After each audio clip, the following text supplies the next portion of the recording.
Continuing where we left off in Halachot of Lashon Hara, we're in the category of different levels of Lashon Hara speakers. About Lashon Hara, there are a few more statements and ideas that the Gemara discusses when it speaks about a Baal Lashon Hara.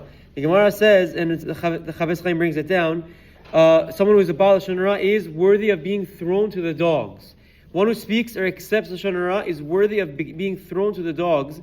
As we see the pasuk Lo Tisa Shem Hashav is juxtaposed, is next to with Kelev Tashlichun Oto. To the dog you shall throw it, referring to forbidden meat. So there's a lot of discussion here. The Meiri on this Gemara, it comes up I think twice in Shas, Pesachim and in Makot. The Meiri explains this Gemara that means after someone dies, if he was a Baal Lashon Hara, if he always spoke Lashon Hara, then he's therefore lacking classification as a human, and therefore he's treated like all other animals who are thrown to the dogs, literally and figuratively. That's the Meiri. However, the Vilna Gaon explains something very nice. He says that just like the speaker of Lashon Hara is someone who just like earlier inside, that a speaker of Lashon Hara barks and howls constantly, just like a dog. So he's explaining that someone who conducts himself and acts like a dog in this world, the Gemara is explaining that will eventually be thrown to the dogs as well. Now, others, another category, another definition, the Chafetz Chaim says, and it's something very fascinating, is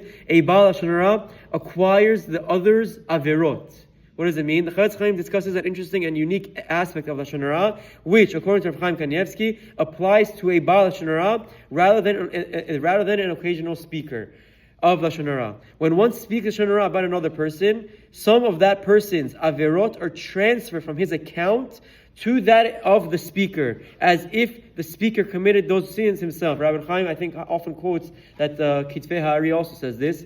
In the Arizal, it's also brought down. I didn't see it here, but I vaguely remember that it's also written there as well. Similarly, some of the mitzvot and resulting merits accrued by the speaker over his lifetime get taken away from him and added to the victim's merits, as if the victim performed those mitzvot himself.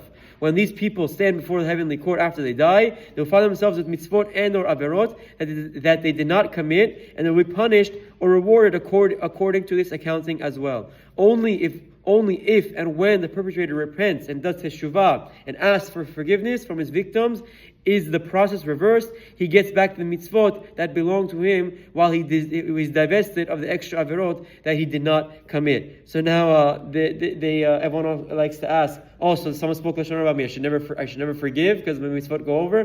So the Achronim say that no, the merit of forgiving and being easygoing will cover you and give you kapara for those averot as well. But the idea is still very strong and fascinating, and they bring down that it's Shara Zechira, or that is the Ari, in the name of the Chovat Levavot. So they say that it's many Rishonim, many of our sages bring this idea down, that there's a concept, there's an element, when we speak negatively about someone else, that person gets atoned for his averot, and they come onto us. We take over them, and there's a lot of deep ideas behind it, but for the sake of time, we won't get into them now. But it's very important to understand, a Baal Lashon Hara is worthy of being thrown to the dogs, and he acquires the others' averot. Chazak, Baruch, and Shabbat Shalom.